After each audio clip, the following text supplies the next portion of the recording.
10ನೇ ತರಗತಿ ವಿದ್ಯಾರ್ಥಿಗಳಿಗೆ age allrounder ಚಾನಲ್ಗೆ ಸ್ವಾಗತ.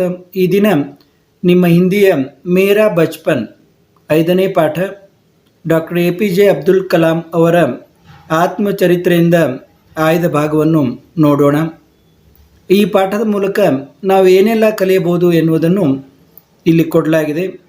इस पाठ के द्वारा छात्र सादगी, धार्मिक सहिष्णुता, मिलजुल कर किताबें पढ़ने का प्रयोजन आदि की प्रेरणा पा सकते हैं. ಈ ಪಾಠದ ಮೂಲಕ इस पाठ के द्वारा ಅಂದರೆ ಈ ಪಾಠದ ಮೂಲಕ ಛಾತ್ರ ಅಂದರೆ ವಿದ್ಯಾರ್ಥಿ, ಸಾದಗಿ ಅಂದರೆ ಸರಳತೆ, ಧಾರ್ಮಿಕ ಸಹಿಷ್ಣುತೆ ಅಂದರೆ ಧಾರ್ಮಿಕವಾಗಿ ನಾವು ಯಾವ ಧರ್ಮವನ್ನು ವಿರೋಧಿಸುವಂಗೆ ಆಗಿಲ್ಲ, ಎಲ್ಲ ಧರ್ಮದವರನ್ನು ಪ್ರೀತಿಸಬೇಕು, ಅವರ ಜೊತೆ ಸಹಿಷ್ಣುತೆಯಿಂದ ಇರಬೇಕು ಅನ್ನೋದು. ಮಿಲ್ಜುಲ್ಕರ್ ರಹನಾ ಅಂತಂದರೆ ಎಲ್ಲರೂ ಕೂಡಿಕೊಂಡು ಒಗ್ಗಟ್ಟಾಗಿ ಬಾಳುವುದು. ಮತ್ತು ಕಿತಾಬೆ ಪಡ್ನೆ ಕಾ ಪ್ರಯೋಜನ, ಪುಸ್ತಕಗಳನ್ನು ಓದುವುದರಿಂದ ಆಗುವಂಥ ಪ್ರಯೋಜನಗಳು. ಆದಿಕಿ ಪ್ರೇರಣಾ ಪಾ ಸಕ್ತೆ ಹೈ, ಇವೆಲ್ಲದರ ಪ್ರೇರಣೆಯನ್ನು ಈ ಅಬ್ದುಲ್ ಕಲಾಮರ ಆತ್ಮಚರಿತ್ರೆಯ ಭಾಗವಾದ ಮೇರಾ ಬಚ್ಪನ್, ನನ್ನ ಬಾಲ್ಯ, ಈ ಪಾಠ ನಮಗೆ ಕೊಡ್ತಾ ಇದೆ. ಈಗ ಪಾಠವನ್ನು ನೋಡೋಣ. ಮೇರಾ ಜನ್ಮ ಮದ್ರಾಸ್ ರಾಜ್ಯ ಅಬ್ ತಮಿಳುನಾಡು. ಆವಾಗ ಮದ್ರಾಸ್ ರಾಜ್ಯ ಅಂತಿದ್ವಿ ನಾವು, ಸ್ವಾತಂತ್ರ್ಯ ಪೂರ್ವದಲ್ಲಿ ಮದ್ರಾಸ್ ರಾಜ್ಯ ಅಂತ ಇದ್ರು ತಮಿಳುನಾಡಿಗೆ.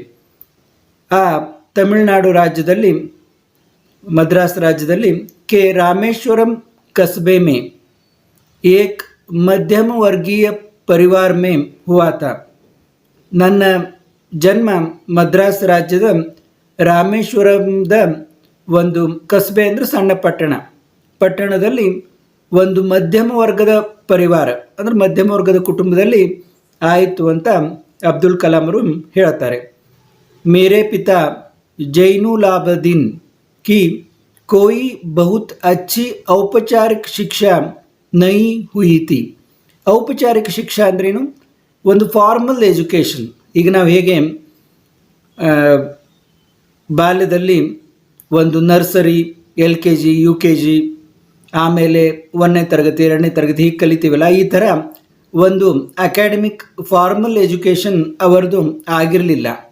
ಅವ್ರು ನಹಿ ವೇ ಕೋಯಿ ಬಹುತ್ ಧನಿ ವ್ಯಕ್ತಿ ಥೇ, ಮತ್ತು ಅವರು ಭಾಳ ಶ್ರೀಮಂತ ವ್ಯಕ್ತಿ ಕೂಡ ಆಗಿರಲಿಲ್ಲ. ಬಹುತ್ ಧನಿ ಅಂದರೆ ಭಾಳ ಶ್ರೀಮಂತ ವ್ಯಕ್ತಿ ಆಗಿರಲಿಲ್ಲ.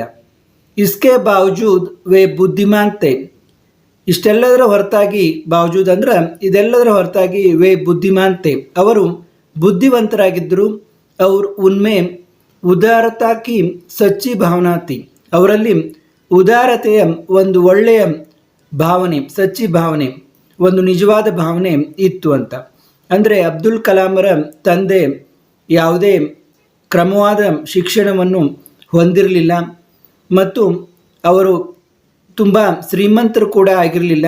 ಆದರೆ ಅವರಲ್ಲಿ ಒಂದು ಬುದ್ಧಿವಂತಿಕೆ ಇತ್ತು ಹಾಗೂ ಉದಾರತೆಯ ಒಳ್ಳೆಯ ಗುಣ ಅವರಲ್ಲಿ ನಿಜವಾಗಿಯೂ ಇತ್ತು ಅಂತ.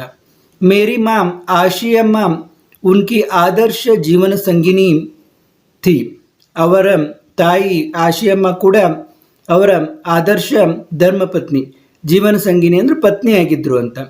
ಮೇರೆ ಮಾತಾ ಪಿತಾ ಕೋ ಹಮಾರೆ ಸಮಾಜ ಮೇ ಏಕ್ ಆದರ್ಶ ದಂಪತಿ ಕೆ ರೂಪ ಮೇ ದೇಖಾ ಜಾತಾ ಥಾ, ಅಂದರೆ ಅವರ ಸಮಾಜದಲ್ಲಿ ಅವರ ತಂದೆ ತಾಯಿಗಳನ್ನು ಒಂದು ಆದರ್ಶ ದಂಪತಿಯ ರೂಪದಲ್ಲಿ ನೋಡ್ತಾ ಇದ್ರು ಅಂತ. ಅಂದರೆ ಅವ್ರಿಗೆ ಅಷ್ಟೊಂದು ಸಮಾಜದಲ್ಲಿ ಗೌರವ ಇತ್ತು ಅಂತ.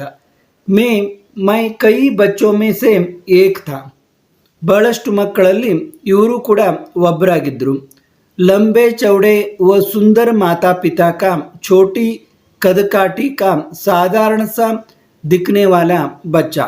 ನೋಡಿ, ಲಂಬೆ ಚೌಡೆ ತುಂಬ ಎತ್ತರವಾಗಿ, ಅಗಲವಾಗಿ ಅಂದರೆ ಸಾಕಷ್ಟು ದಷ್ಟಪುಷ್ಟವಾಗಿ ಸುಂದರವಾಗಿದ್ದಂಥ ಮಾತಾಪಿತಾ ತಂದೆ ತಾಯಿಗಳ ಒಂದು ಚೋಟಿ ಕದಕಾಟಿ ಅಂದರೆ ಒಂದು ಸಣ್ಣ ಶರೀರ ರಚನೆಯುಳ್ಳುವಂಥ, ಕದಕಾಟಿ ಅಂದರೆ ಶರೀರ ರಚನೆ ಉಳ್ಳಂಥ, ಸಾಧಾರಣ ದಿಕ್ನೇವಾಲ, ಅಗದಿ ಸಾಧಾರಣವಾಗಿ ಕಾಣುವಂಥ ಮಗುವಾಗಿದ್ದೆ ನಾನು ಅಂತ ಅವ್ರು ಹೇಳ್ತಾರೆ. ಅಂದರೆ ತಂದೆ ತಾಯಿಗಳು ನಿಜವಾಗಿಯೂ ಸುಂದರವಾಗಿದ್ದರು ಇವ್ರಿಗಿಂತ ಅನ್ನೋದು ಇಲ್ಲಿ ಅಬ್ದುಲ್ ಕಲಾಂರ ಮಾತು.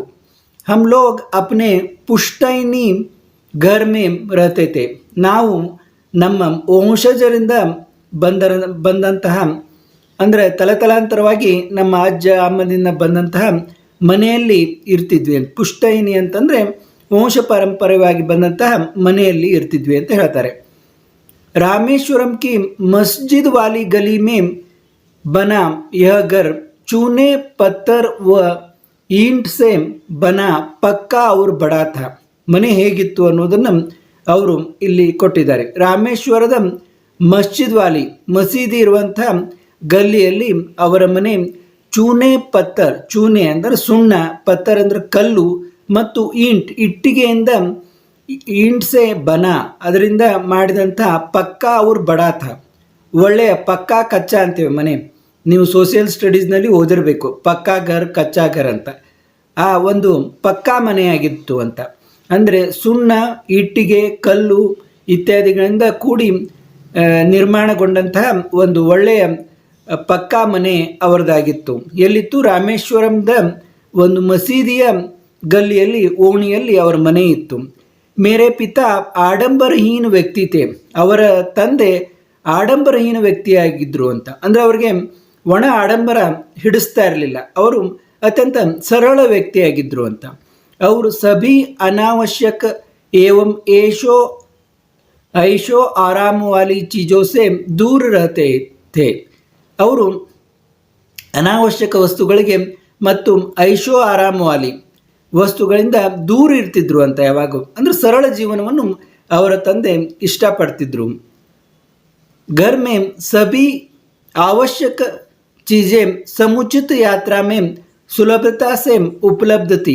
ಅವ್ರ ಮನೆಯಲ್ಲಿ ಬೇಕಾದಂಥ ಜೀವನಕ್ಕೆ ಬೇಕಾದಂಥ ಅವಶ್ಯಕ ಚೀಜೆ ಅಂದರೆ ವಸ್ತುಗಳು ಸಮುಚಿತ ಮಾತ್ರ ಮೇ ಬೇಕಾದಷ್ಟು ಸಮುಚಿತ ಮಾತ್ರ ಮೇ ಸುಲಭವಾಗಿ ಸೇ ಉಪಲಬ್ಧತೆ ದೊರೆಯುತ್ತಿದ್ವು ಅಂತ. ಅಂದರೆ ಜೀವನಕ್ಕೆ ಏನು ಅವಶ್ಯ ಬೇಕಲ್ಲ ಆ ವಸ್ತುಗಳು ಮಾತ್ರ ಸಾಕಷ್ಟು ಪ್ರಮಾಣದಲ್ಲಿ ಅವರ ಮನೆಯಲ್ಲಿ ಸಿಗ್ತಾ ಇದ್ವು ಅಂತ. ಅಂದರೆ ಅದಕ್ಕೇನು ಅವ್ರಿಗೆ ಕೊರತೆ ಇರಲಿಲ್ಲ ಅಂತ. वास्तव में मैं कहूँगा कि मेरा बचपन बहुत ही निश्चिंतता और सादगी में बीता. ಅವರು ಏನು ಹೇಳ್ತಾರೆ ಅಂದರೆ ಅಬ್ದುಲ್ ಕಲಾಂರು, ನನ್ನ ಬಾಲ್ಯ ತುಂಬ ನಿಶ್ಚಿಂತವಾಗಿ, ಅಗ್ದಿ ಶಾಂತವಾಗಿ, ಸಾದಗಿ ಮೇ ಬೀತಾ, ಸರಳವಾಗಿ, ಶಾಂತವಾಗಿ, ನಿಶ್ಚಿಂತೆಯಿಂದ ನನ್ನ ಬಾಲ್ಯ ಕಳೆಯಿತು. ಭೌತಿಕ ಏವಂ ಭಾವನಾತ್ಮಕ ದೋನೋ ಹಿ ದೃಷ್ಟಿಯೋ ಸೆ. ಈ ಭೌತಿಕ, ಈ ವಸ್ತುಗಳ ಇದರಿಂದಾಗಲಿ ಅಥವಾ ಒಂದು ಭಾವನೆಗಳು, ಅಣ್ಣ ತಮ್ಮ, ಅಪ್ಪ ಅಮ್ಮ, ಹೀಗೆಲ್ಲ ಭಾವನಾತ್ಮಕ ರೂಪದಿಂದಾಗಲಿ, ಒಂದು ವಸ್ತುಗಳ ಕೊರತೆ ಇಲ್ಲದೆ ಆಗಲಿ ಅವರ ಜೀವನ, ಬಾಲ್ಯ ಜೀವನ ತುಂಬ ಸರಳವಾಗಿ ಒಳ್ಳೆ ನಿಶ್ಚಿಂತೆಯಿಂದ ಕಳೆಯಿತು ಅಂತ ಅಬ್ದುಲ್ ಕಲಾಂರು ಹೇಳ್ತಾರೆ. मैं प्रायः अपनी माँ के साथ ही रसोई में नीचे बैठकर खाना खाया करता था. ಅವ್ರು ಹೇಳ್ತಾರೆ, ಬಹುಶಃ ನಾನು ನನ್ನ ತಾಯಿಯ ಜೊತೆಗೆ ನೀಚೆ ಬೈಟ್ಕರ್, ರಸೋಯಿ ಮೇ ಅಂದರೆ ರಸೋಯಿ ಅಂದರೆ ಅಡುಗೆ ಮನೆಯಲ್ಲಿ ಕೆಳಗಡೆ ಕೂತುಕೊಂಡು ಊಟವನ್ನು ಮಾಡ್ತಾ ಇದ್ದೆ ಅಂತ ಹೇಳ್ತಾರೆ. ವೇ ಮೇರೆ ಸಾಮ್ನೆ ಕೇಲೆ ಕಾ ಪತ್ತಾ ಬಿಚಾತಿ ಔರ್ ಫಿರ್ ಉಸ್ ಪರ್ ಚಾವಲ್ ಏವಂ ಸುಗಂಧಿತ್ ಸ್ವಾದಿಷ್ಟ ಸಾಂಬಾರ್ ಡಾಲ್ತಿ. ಅವರು ನನ್ನ ಎದುರಿಗೆ ಬಾಳೆ ಎಲೆಯನ್ನು ಹರಡ್ತಾ ಇದ್ದರು, ಅದರ ಮೇಲೆ ಅನ್ನ ಮತ್ತು ಸುಗಂಧಿತ ಒಳ್ಳೆಯ ಸುವಾಸನೆ ಬರುವಂತಹ ಸ್ವಾದಿಷ್ಟವಾದಂಥ ರುಚಿಕರವಾದಂಥ ಸಾಂಬಾರನ್ನು ಹಾಕ್ತಾ ಇದ್ದರು. ಸಾತ್ ಮೇ ಘರ್ ಕಾ ಬನಾ ಆಚಾರ್, ಅದರ ಜೊತೆಗೆ ಮನೆಯಲ್ಲಿ ತಯಾರು ಮಾಡಿದಂಥ ಆಚಾರ್ ಅಂದರೆ ಉಪ್ಪಿನಕಾಯಿ, ಅವ್ರ ನಾರಿಯಲ್ ಕಿ ತಾಜಿ ಚಟ್ನಿ ಅಂದರೆ ಕೊಬ್ಬರಿ ಚಟ್ನಿ ಬಿ ಹೋತಿ, ಅದು ಕೂಡ ಆ ಊಟದಲ್ಲಿ ಇರ್ತಾ ಇತ್ತು ಅಂತ ಅಬ್ದುಲ್ ಕಲಾಂರು ಹೇಳ್ತಾರೆ. ಮುಂದೆ ನೋಡೋಣ. प्रतिष्ठित शिव मंदिर जिसके कारण रामेश्वरम प्रसिद्ध तीर्थ ಸ್ಥಳ है. ರಾಮೇಶ್ವರಂ ಅಲ್ಲಿಯ ಪ್ರಸಿದ್ಧ ಶಿವ ಮಂದಿರದಿಂದ ಒಂದು ಪ್ರತಿಷ್ಠಿತ ತೀರ್ಥಸ್ಥಳ ಅಂತ ಹೆಸರು ಪಡೆದಿದೆ. तीर्थस्थल है का हमारे घर से 10 मिनट का पैदल रास्ता था. ಅದು ಇವರ ಮನೆಯಿಂದ ಕೇವಲ 10 ನಿಮಿಷಗಳ ಕಾಲು ದಾರಿಯಲ್ಲಿ ಇದೆ ಅಂತ ಕಲಾಂರು ಹೇಳ್ತಾರೆ. ಅಂದರೆ ಆ ಶಿವಮಂದಿರ ಕೇವಲ 10 ನಿಮಿಷಗಳ ಕಾಲು ದಾರಿ, ಪೈದಲ್ ರಾಸ್ತಾ, ಅಂದರೆ ನಡೆದು ಹೋದರೆ ಕೇವಲ 10 ನಿಮಿಷಗಳಲ್ಲಿ ನಾವು ಅದನ್ನು ಮುಟ್ಟಬಹುದು ಅಂತ, ಅಷ್ಟು ಸಮೀಪ ಆ ಶಿವಮಂದಿರ ಇತ್ತು ಅವರ ಮನೆಗೆ ಅಂತ ಹೇಳ್ತಾರೆ. ಜಿಸ್ इलाके में हम रहते थे वह ಮುಸ್ಲಿಂ ಬಹುಳ್ತ. ಯಾವ ಇಲಾಖೆ ಅಂದ್ರೆ ಪ್ರದೇಶದಲ್ಲಿ ಅವರು ಇರ್ತಿದ್ರಲ್ಲ ಅಲ್ಲಿ ಮುಸ್ಲಿಮರು ಬಹಳಷ್ಟು ಸಂಖ್ಯೆಯಲ್ಲಿ ಇದ್ದರು. ಲೇಕಿನ್ ವಹ ಕುಚ್ ಹಿಂದೂ ಪರಿವಾರ ಬೀತೆ, ಆದರೆ ಹೇಳ್ತಾರೆ ಅಲ್ಲಿ ಹಿಂದೂ ಪರಿವಾರಗಳು ಕೂಡ ಇದ್ವು. ಜೋ ಅಪ್ನೆ ಮುಸಲ್ಮಾನ್ ಪಡೋಸಿಯೋ ಕೆ ಸಾಥ್ ಮಿಲ್ ಜುಲ್ ಕರ್ ರಹತೆ ಥೆ. ಅವರು ತಮ್ಮ ಮುಸಲ್ಮಾನ್ ನೆರೆಯವರ ಜೊತೆ, ಪಡೋಸಿಯೋ ಅಂತಂದ್ರೆ ನೆರೆಹೊರೆಯವರ ಜೊತೆ ಕೆ ಸಾಥ್ ಮಿಲ್ ಜುಲ್ ಕರ್ ರಹತೆ ಥೆ, ಪರಸ್ಪರ ಕೂಡಿಕೊಂಡು ಬಾಳ್ತಾ ಇದ್ರು ಅಂತಂದ್ರೆ ಹಿಂದೂ ಮುಸಲ್ಮಾನರು ಅತ್ಯಂತ ಕೂಡಿಕೊಂಡು ಬಾಳ್ತಾ ಇದ್ರು. ಹಮಾರೆ ಇಲಾಖೆ ಮೇ ಏಕ್ ಬಹುತ್ ಹಿ ಪುರಾನಿ ಮಸ್ಜಿದ್ ಥಿ. ಅವರ ಪ್ರದೇಶದಲ್ಲಿ ಒಂದು ಬಹಳ ಹಳೆಯದಾದ ಮಸೀದಿ ಕೂಡ ಇತ್ತು ಅಂತ ಹೇಳ್ತಾರೆ. ಜಹಾಂ ಶಾಮ್ ಕೋ ನಮಾಜ್ ಕೆ ಲಿಯೆ मेरे पिताजी मुझे अपने साथ ले जाते थे. जहाँ शाम को ಅಂದ್ರೆ ಸಾಯಂಕಾಲ ನಮಾಜ್ ಕೆಲಿಯೆ, ನಮಾಜನ್ನು ಮಾಡಲಿಕ್ಕೆ ಮೇರೆ ಪಿತಾಜಿ ನನ್ನ ತಂದೆ ನನ್ನನ್ನು ಮುಜೆ ಅಪ್ನೆ ಸಾಥ್ ಲೇ ಜಾತೆ ಥೆ, ನನ್ನನ್ನು ಕರೆದುಕೊಂಡು ಹೋಗ್ತಾ ಇದ್ರು. ರಾಮೇಶ್ವರಂ ಮಂದಿರ್ಕೆ ಸಬ್ಸೆ ಬಡೆ ಪೂಜಾರಿ ಪಕ್ಷಿ ಲಕ್ಷ್ಮಣ ಶಾಸ್ತ್ರಿ ಮೇರೆ ಪಿತಾಜಿ ಕೆ ಅಭಿನ್ನ ಮಿತ್ರ ಥೆ. ರಾಮೇಶ್ವರಂ ಮಂದಿರದ ಎಲ್ಲಕ್ಕಿಂತ ಸಬ್ಸೆ ಬಡೆ ಪೂಜಾರಿ, ಎಲ್ಲಕ್ಕಿಂತ ದೊಡ್ಡ ಪೂಜಾರರಾದಂಥ ಪಕ್ಷಿ ಲಕ್ಷ್ಮಣ ಶಾಸ್ತ್ರಿ ಮೇರೆ ಪಿತಾಜಿಕೆ ಅಂದರೆ ನನ್ನ ತಂದೆಯ ಅಭಿನ್ನ ಮಿತ್ರತೆ, ಅಂದರೆ ಅತ್ಯಂತ ಆತ್ಮೀಯ ಮಿತ್ರರಾಗಿದ್ದರಂತೆ. ಅಭಿನ್ನ ಅಂದರೆ ಬೇರ್ಪಡಿಸಲಾರದಂಥ, ಅಂದರೆ ಅಷ್ಟೊಂದು ಗಳಸ ಗಂಟಸ ಅಂತೇವಲ್ಲ ನಾವು ಕನ್ನಡದಲ್ಲಿ, ಹಾಗೆ ಅತ್ಯಂತ ಆತ್ಮೀಯ ಮಿತ್ರರಾಗಿದ್ದರು ಅಂತ. ಆಧ್ಯಾತ್ಮಿಕ ಮಾಮಲೋ ಪರ್ ಚರ್ಚಾಯೇ ಕರ್ತೈತೆ, ಅವರು ಆಧ್ಯಾತ್ಮಿಕ ವಿಷಯಗಳ ಬಗ್ಗೆ ಪರಸ್ಪರ ಚರ್ಚೆಯನ್ನು ಮಾಡ್ತಾ ಇದ್ರು. ಜಬ್ ಮೈ ಪ್ರಶ್ನೆ ಪೂಚನೆ ಲಾಯಕ್ ಬಡ ಹುವಾ ಥೋ, ಇವರು ಪ್ರಶ್ನೆಯನ್ನು ಕೇಳುವಷ್ಟು ದೊಡ್ಡವರಾದಾಗ, ತೋ ಮೈನೆ ಪಿತಾಜಿ ಸೆ ನಮಾಜ್ ಕಿ ಪ್ರಾಸಂಗಿಕತಾ ಕೆ ಬಾರೆ ಮೇ ಪೂಛಾ. ಅವರು ಯಾವಾಗ ಪ್ರಶ್ನೆಯನ್ನು ಕೇಳುವಷ್ಟು ದೊಡ್ಡವರಾದಾಗ ತಮ್ಮ ತಂದೆಗೆ ಈ ನಮಾಜದ ಪ್ರಾಸಂಗಿಕತೆ ಅಂತಂದರೆ ಇದರದ ಏನು ಪ್ರಸ್ತುತತೆ, ಈ ನಮಾಜನ್ನು ಯಾಕೆ ನಾವು ಮಾಡಬೇಕು ಅಂತಂದ, ಪ್ರಾಸಂಗಿಕತೆ ಅಂದರೆ ಪ್ರಸ್ತುತತೆ, ಏನು ಪ್ರಸ್ತುತತೆ, ಇದು ಉದ್ದೇಶ ಏನು, ಯಾಕೆ ನಾವು ನಮಾಜನ್ನು ಮಾಡಬೇಕಂತ ಅವರು ಸ್ವಲ್ಪ ದೊಡ್ಡವರಾದ ಮೇಲೆ ತಂದೆಯನ್ನು ಕೇಳಿದರು. ಆಗ ಅವ್ರ ತಂದೆ ಏನು ಹೇಳಿದರು ನೋಡಿ ಇಲ್ಲಿ. ವೇ ಕಹತೆ, ಅವರು ಹೇಳಿದರು, ಜಬ್ ತುಮ್ ನಮಾಜ್ ಪಡ್ತೆ ಹೋ ತೋ ತುಮ್ अपने शरीर से ಇತರ ಬ್ರಹ್ಮಾಂಡ ಕಾ ಏಕ್ ಹಿಸ್ಸಾ ಬನ್ ಜಾತೆ ಹೋ. ನೋಡಿ, ನಮಾಜನ್ನು ನೀವು ಯಾವಾಗ ಓದ್ತೀಯ ಆವಾಗ ನೀನು ಈ ಬ್ರಹ್ಮಾಂಡದ ಒಂದು ಭಾಗವಾಗ್ತೀಯ. ಜಿಸ್ಮೆ ದೌಲತ್, ಇದರಲ್ಲಿ ಒಂದು ಶ್ರೀಮಂತಿಕೆ, ಆಯು ಅಂದರೆ ಆರೋಗ್ಯ ಅಂದರೆ ಆಯಸ್ಸು, ಜಾತಿ ಯಾ ಧರ್ಮ पंथ का कोई भेदभाव नहीं होता. ಅಂದರೆ ನೀನು ಈ ಬ್ರಹ್ಮಾಂಡದ ಒಂದು ಭಾಗವಾಗ್ತೀಯ, ಇದರಲ್ಲಿ ಯಾವುದೇ ಜಾತಿ ಧರ್ಮ, ನಿನ್ನ ವಯಸ್ಸು, ನಿನ್ನ ಯಾವ ಪಂಗಡ ಧರ್ಮ ಪಂಥ, ಇದು ಯಾವುದೇ ಭೇದ ಭಾವ ಇಲ್ಲದ ಹಾಗೆ ನೀನು ಈ ಬ್ರಹ್ಮಾಂಡದ ಒಂದು ಭಾಗವಾಗ್ತೀಯ ಅಂತ ಅವರ ತಂದೆ ಈ ನಮಾಜಿನ ಪ್ರಸ್ತುತತೆಯನ್ನು ಹೇಳಿದರು. ಮುಜೆ ಯಾದ್ ಹೈ, ನನಗೆ ನೆನಪಿದೆ, ಪಿತಾಜಿ ಕಿ दिनचर्या पौ पटने के पहले ही सुबह 4 बजे नमाज पढ़ने के साथ शुरू हो जाती थी. ಅಂದರೆ ಅವರ ತಂದೆಯ ದಿನಚರ್ಯೆ ಮುಂಜಾನೆ ಬೆಳಿಗ್ಗೆ ಅಂದರೆ ಸೂರ್ಯೋದಯ ಪೌ ಪಟ್ನೆ ಕೆ ಪಹಲೆ ಹಿ ಅಂತಂದ್ರೆ ಸೂರ್ಯೋದಯ ಆಗಕ್ಕಿಂತ ಮುಂಚೆ ಅವರ ದಿನಚರಿ ಪ್ರಾರಂಭ ಆಗ್ತಿತ್ತು. ನಮಾಜ್ ಪಡ್ನೆ ಕೆ ಸಾಥ್, ನಮಾಜನ್ನು ಓದುವುದರೊಂದಿಗೆ ಅವರ ದಿನಚರ್ಯೆ ಪ್ರಾರಂಭ ಆಗ್ತಾ ಇತ್ತು. ಶುರು ಹೋ ಜಾತಿ ಥಿ ಅಂದರೆ ಪ್ರಾರಂಭ ಆಗ್ತಾ ಇತ್ತು. ನಮಾಜ್ ಕೆ ಬಾದ್ ವೇ ಹಮಾರೆ ನಾರಿಯಲ್ ಕೆ ಬಾಗ್ ಜಯ ಕರ್ತೆ ಥೆ. ನಮಾಜಿನ ನಂತರ ಅವರು ನಮ್ಮ ತೆಂಗಿನ ತೋಟದ ಕಡೆಗೆ, ನಾರಿಯಲ್ ಕಾ ಬಾಗ್ ಅಂತಂದರೆ ತೆಂಗಿನ ತೋಟದ ಕಡೆಗೆ ಹೋಗ್ತಾ ಇದ್ರು. ಜಾಯ ಕರ್ತೆ ಅಂದರೆ ಅಲ್ಲಿ ಹೋಗ್ತಾ ಇದ್ರು ಅಂತ. ಬಾಗ್ ಘರ್ ಸೆ ಕರೀಬ್ 4 ಮೀಲ್ ದೂರ್ ಥಾ. ಆ ತೋಟ ಮನೆಯಿಂದ ಅಂದಾಜು 4 ಮೈಲು ದೂರ ಇತ್ತು ಅಂತ ಹೇಳ್ತಾರೆ. ಕರೀಬ್ दर्जन भर नारियल कंधे पर लिए पिताजी घर लौटते और उसके बाद ही उनका नाश्ता होता.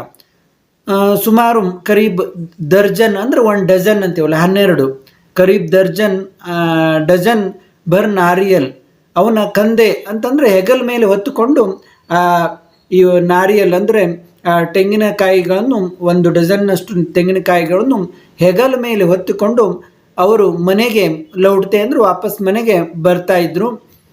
ಆ ನಂತರವೇ ಅವರ ನಾಷ್ಟ ಮಾಡ್ತಾ ಇದ್ರು ಅಂತ, ಅಂದರೆ ತಿನಿಸನ್ನು ತಿಂತಾ ಇದ್ರು. मैंने अपनी विज्ञान एवं प्रौद्योगिकी की सारी जिंदगी में, ಇಲ್ಲಿ ಕಲಾಂ ಹೇಳ್ತಾರೆ ನೋಡಿ, ನನ್ನ ವಿಜ್ಞಾನ ಮತ್ತು ಪ್ರೌದ್ಯೋಗಿಕಿ ಅಂದರೆ ತಂತ್ರಜ್ಞಾನ, ನನ್ನ ವಿಜ್ಞಾನ ಮತ್ತು ತಂತ್ರಜ್ಞಾನದ ಜೀವನದಲ್ಲಿ ಕಿ ಸಾರಿ ಜಿಂದಗಿ ಮೇ ಪಿತಾಜಿ ಕಿ ಬಾತೋं का अनुसरण करने की कोशिश की है. ನನ್ನ ವಿಜ್ಞಾನ ಮತ್ತು ತಂತ್ರಜ್ಞಾನದ ಜೀವನದಲ್ಲಿ ಕೂಡ ನನ್ನ ತಂದೆಯ ಮಾತನ್ನು ನಾನು ಅನುಸರಣೆ ಮಾಡಲಿಕ್ಕೆ, ಅದನ್ನು ಅವರಂತೆ ನಡೆಯಲಿಕ್ಕೆ ನಾನು ಪ್ರಯತ್ನ ಮಾಡಿದ್ದೀನಿ ಅಂತ ಹೇಳ್ತಾರೆ. ಅಂದರೆ ಅಷ್ಟೊಂದು ಅವರ ತಂದೆ ಒಳ್ಳೆಯ ಒಂದು ನಡವಳಿಕೆಯ ಒಂದು ಶಿಕ್ಷಣವನ್ನು ಅವರಿಗೆ ಕೊಟ್ಟಿದ್ದರು ಅಂತ ಅವರು ನೆನಪಿಸ್ಕೊಳ್ತಾರೆ. मैंने उन बुनियादी सत्यों को समझने का भरसक प्रयास किया है. ನಾನು ಆ ಒಂದು ಬುನಿಯಾದಿ ಅಂದರೆ ಆ ಒಂದು ಅಡಿಪಾಯವಾಗುವಂತಹ ಒಂದು ಸತ್ಯೋಂಕ ಸಮಜನೇಕ, ಆ ಸತ್ಯಗಳನ್ನು ತಿಳಿದುಕೊಳ್ಳುವಂತಹ ಭರಸಕ್ ಪ್ರಯಾಸ ಅಂದರೆ ಒಂದು ಭಾರಿ ಪ್ರಯತ್ನವನ್ನು, ಒಂದು ಹೆಚ್ಚಿನ ಪೂರ್ಣ ಪ್ರಮಾಣದ, ಭರಸಕ್ ಅಂದರೆ ಪೂರ್ಣ ಪ್ರಮಾಣದ, ಪ್ರಯಾಸ ಅಂದರೆ ಪ್ರಯತ್ನ, ಪೂರ್ಣ ಪ್ರಮಾಣದ ಪ್ರಯತ್ನವನ್ನು ಮಾಡಿದ್ದೇನೆ ಅಂತ ಹೇಳ್ತಾರೆ. ಕಿ ಏಸಿ ಕೋಯಿ ದೈವಿ ಶಕ್ತಿ ಜರೂರ್ ಹೈ. ಅಬ್ದುಲ್ ಕಲಾಂ ರವರು ಹೇಳ್ತಾರೆ, ಒಂದೇನೋ ದೈವಿ ಶಕ್ತಿ ಜರೂರ್ ಐತಿ ಅಂತ ಅವ್ರು ಹೇಳ್ತಾರೆ. ಅಂದರೆ ಅವ್ರು ಕೆಲವೊಬ್ರು ದೇವರನ್ನು ನಂಬೋದಿಲ್ಲ, ನಾಸ್ತಿಕ ಅಂತ ಎಲ್ಲ ಹೇಳ್ತಾರಲ್ಲ, ಹಾಗಿರಲಿಲ್ಲ ಅವರು. ಅಬ್ದುಲ್ ಕಲಾಂರು ಏನೋ ಒಂದು ದೈವಿಕ ಶಕ್ತಿ ಜರೂರ್ ಇದೆ ಅಂತ ಹೇಳ್ತಾರೆ. ಜೋ ಹಮೆ ಭ್ರಮ, ಈ ಭ್ರಮೆಯಿಂದ ದುಃಖ ಮತ್ತು ವಿಷಾದ, ಅವ್ರ ಅಸಫಲತಾ ಅಂದರೆ ನಾವು ಜೀವನದಲ್ಲಿ ಕೆಲವೊಮ್ಮೆ ಅಸಫಲದಿಂದ ನಿರಾಶರಾಗ್ತೇವೆ. ಸೇಮ್ ಚುಟುಕಾರ ದಿಲಾತಿ ಹೈ, ಆ ದೇವರು ನಮ್ಮನ್ನು ಅದರಿಂದ ಪಾರು ಮಾಡ್ತಾನೆ. ತಥಾ ಸಹಿ ರಾಸ್ತಾ ದಿಖಾತಿ ಹೈ, ಆ ದೈವಿ ಶಕ್ತಿ ನಮಗೆ ಸರಿಯಾದ ರಸ್ತೆಯನ್ನು ತೋರ್ತದೆ ಅಂತ ಅಬ್ದುಲ್ ಕಲಾಂರು ಹೇಳ್ತಾರೆ. ಈ ಭ್ರಮೆ, ದುಃಖ, ವಿಷಾದ ಮತ್ತು ಅಸಫಲತೆ ಇವುಗಳಿಂದ ಒಂದು ದಾರಿ ತೋರುವಂತಹ ಒಂದು ದೈವಿ ಶಕ್ತಿ ಇದ್ದೇ ಇದೆ ಅಂತ ಅಬ್ದುಲ್ ಕಲಾಂರು ನಂಬ್ತಾರೆ. ಜಬ್ ಪಿತಾಜಿನೇ ಲಕಡಿ ಕಿ ನೌಕಾಯೆ ಬನಾನೆ ಕಾ ಕಾಮ್ ಶುರು ಕಿಯಾ, ಯಾವಾಗ ತಂದೆಯವರು ಒಂದು ಲಕಡಿ ಕಿ ನೌಕಾಯಿ ಅಂದರೆ ಕಟ್ಟಿಗೆಯಿಂದ ನೌಕೆಗಳನ್ನು ಅಂದರೆ ದೋಣಿಗಳನ್ನು ತಯಾರು ಮಾಡುವ ಕೆಲಸವನ್ನು ಪ್ರಾರಂಭ ಮಾಡಿದರು. ಉಸ್ ಸಮಯ ಮೈ 6 ಸಾಲ್ ಕಾ ಥಾ, ಅವಾಗ ನಾನು 6 ವರ್ಷದವನಿದ್ದೆ ಅಂತ ಕಲಾಂರು ಹೇಳ್ತಾರೆ. ಏ ನೌಕಾಯೆ ತೀರ್ಥಯಾತ್ರಿಯೋಂಕೋ ರಾಮೇಶ್ವರಂ ಸೆ ಧನುಷ್ಕೋಡಿ ಅಂತಲೂ ಅಂತಾರೆ, ಧನುಷ್ಕೋಡಿ ಅಥವಾ ಸೇತುಕರಾಯಿ ಅಂತ ಕೂಡ ಅಂತಾರೆ. ತಕ್ ಲಾನೆ ಲೇ ಜಾನೇಕೆ ಕಾಮ್ ಆತಿಥಿ, ಈ ನಾವೆಗಳು, ಈ ಏನು ಬೋಟ್ ಇದ್ವಲ್ಲ, ಅವು ತೀರ್ಥಯಾತ್ರಿಗಳನ್ನು, ಪ್ರವಾಸಕ್ಕೆ ಬಂದಂಥ ತೀರ್ಥಯಾತ್ರಿಕರನ್ನು ರಾಮೇಶ್ವರಂದ ಧನುಷ್ಕೋಡಿ ಅಥವಾ ಸೇತುಕರಾಯ ಅನ್ನುವ ಜಾಗದಿಂದ ಅವರನ್ನು ಕರೆದುಕೊಂಡು ಬರುವುದು ಮತ್ತು ಆ ಜಾಗಕ್ಕೆ ಕರೆದುಕೊಂಡು ಬರುವುದು ಮತ್ತು ಬಿಡುವುದನ್ನು ಮಾಡಲಿಕ್ಕೆ ಈ ನಾವೆಗಳನ್ನು, ಈ ಹಡಗುಗಳನ್ನು ಬಳಸಲಾಗ್ತಾ ಇತ್ತು ಅಂತ ಹೇಳ್ತಾರೆ. ಏಕ್ ಸ್ಥಾನೀಯ ठेकेदार अहमद जलालुद्दीन के साथ पिताजी समुद्र तट के पास नौकाये बनाने लगे. ಅಲ್ಲಿ ಸ್ಥಾನೀಯ ठेकेदार ಅಂದರೆ ಗುತ್ತಿಗೆದಾರ ಅಂತ ಹೇಳ್ಬೋದು ನಾವು ಕನ್ನಡದಲ್ಲಿ. ठेकेदार, ಆ ಗುತ್ತಿಗೆದಾರ, ಅವರ ಹೆಸರು ಅಹಮದ್ ಜಲಾಲುದ್ದೀನ್ ಕೆ ಸಾತ್, ಅವರೊಂದಿಗೆ ಪಿತಾಜಿ ತಮ್ಮ ತಂದೆಯವರು ಸಮುದ್ರ ತಟಕೆ ಅಂದರೆ ಸಮುದ್ರ ದಂಡೆಯ ಮೇಲೆ ಹತ್ತಿರ ಪಾಸ್ ನೌಕಾಯೇ ಬನಾನೆ ಲಗೆ, ಈ ಹಡಗುಗಳನ್ನು ದೋಣಿಗಳನ್ನು ತಯಾರು ಮಾಡಲಿಕ್ಕೆ ಪ್ರಾರಂಭ ಮಾಡಿದರು. ಬಾದ್ ಮೇ ಅಹಮದ್ ಜಲಾಲುದ್ದೀನ್ ಕಿ ಮೇರಿ ಬಡಿ ಬಹನ್ ಜೋಹರಾ ಕೆ ಸಾಥ್ ಶಾದಿ ಹೋ ಗೈ. ಆದ ನಂತರ ಅಹಮದ್ ಜಲಾಲುದ್ದೀನ ಸಂಗಡ ಮೇರಿ ಬಡಿ ಬಹನ್ ನನ್ನ ದೊಡ್ಡ ಸಹೋದರಿ ಜೋಹರಾನ ಮದುವೆ ಆಯಿತು ಅಂತ ಕಲಾಂ ಹೇಳ್ತಾರೆ. ಅಂದರೆ ಸ್ವಲ್ಪ ದಿನದ ನಂತರ ಈ ಅಹಮದ್ ಜಲಾಲುದ್ದೀನ್ ಜೊತೆಗೆ ಅವರ ದೊಡ್ಡ ಸಹೋದರಿ ಅಂದರೆ ದೊಡ್ಡ ಅಕ್ಕ ಜೋಹರಾಳ ಮದುವೆ ಆಯಿತು. ನೌಕಾओं ಆಕಾರ ಲೇತೆ ಹುಯೆ ಮೈ ಗೌರ್ ಸೆ ದೇಖ್ತಾ ಥಾ. ಈ ನೌಕೆಗಳು ಆಕಾರ ಪಡೆಯುವುದನ್ನು ಈ ಕಟ್ಟಿಗೆಯಿಂದ ಯಾವ ರೀತಿ ತಯಾರು ಮಾಡ್ತಾರೆ, ಯಾವ ರೀತಿ ಇವು ಆಕಾರವನ್ನು ಪಡಿತವೆ ಅನ್ನೋದನ್ನು ಅತ್ಯಂತ ಸಮೀಪದಿಂದ ಲಕ್ಷ್ಯಗೊಟ್ಟು ಎಚ್ಚರಿಕೆಯಿಂದ ಇವರು ಅಬ್ದುಲ್ ಕಲಾಂರು ನೋಡ್ತಾ ಇದ್ದೆ ಅಂತ ಹೇಳ್ತಾರೆ. ಅಂದರೆ ಅದರಲ್ಲಿ ಅವ್ರಿಗೆ ಅಷ್ಟೊಂದು ಆಸಕ್ತಿ ಇತ್ತು, ಪ್ರತಿಯೊಂದನ್ನು ಅವರು ಕುತೂಹಲದಿಂದ ನೋಡಿ ತಿಳಿದುಕೋತಾ ಇದ್ರು ಅಂತ. ಪಿತಾಜಿ ಕಾ ಕಾರೋಬಾರ್ ಕಾಫಿ ಅಚ್ಚಾ ಚಲ್ ರಹಾ ತಾ. ಅವರ ಒಂದು ಕೆಲಸ, ಒಂದು ಬಿಸ್ನೆಸ್, ಏನು ಕಾರೋಬಾರ್ ಅಂದರೆ ಬಿಸ್ನೆಸ್ ಅಂತೀವಿ, ಅದು ಭಾಳ ಚೆನ್ನಾಗಿ ನಡೀತಾ ಇತ್ತು. ಕಾಫಿ ಅಚ್ಚಾ ಅಂದರೆ ಒಳ್ಳೆ ರೀತಿಯಿಂದ ನಡೀತಾ ಇತ್ತು. ಏಕ್ ದಿನ್ 100 ಮೀಲ್ ಪ್ರತಿ ಗಂಟೆಗೆ ರಫ್ತಾರ್ ಸೆ ಹವಾ ಚಲಿ. ಒಂದು ದಿನ 100 ಗಂಟೆಗೆ 100 ಮೈಲಿ ವೇಗದಲ್ಲಿ ರಫ್ತಾರ್ ಅಂದರೆ ವೇಗದಲ್ಲಿ ಹವಾ ಗಾಳಿ ಬೀಸಲಾರಂಭಿಸಿತು. ಅವರು ಸಮುದ್ರ ಮೇ ತೂಫಾನ್ ಆಗಾಯ. ತಮ್ಮ ಸಮುದ್ರದಲ್ಲಿ ಒಂದು ತೂಫಾನ್ ಬಿರುಗಾಳಿ ಎದ್ದಿತು. तूफान में सेतु कराए के कुछ लोग और हमारी नाव बह गई. ಆ ಒಂದು ಬಿರುಗಾಳಿಯಲ್ಲಿ ಸೇತು ಕರಾಯಿದ ಕೆಲವು ಜನರು ಮತ್ತು ಇವರ ನಾವೆಗಳು, ಈ ದೋಣಿಗಳು ಮುಳುಗಿದುವು ಅಂತ, ತೇಲಿ ಹೋದವು ಅಂತ ಹೇಳ್ತಾರೆ.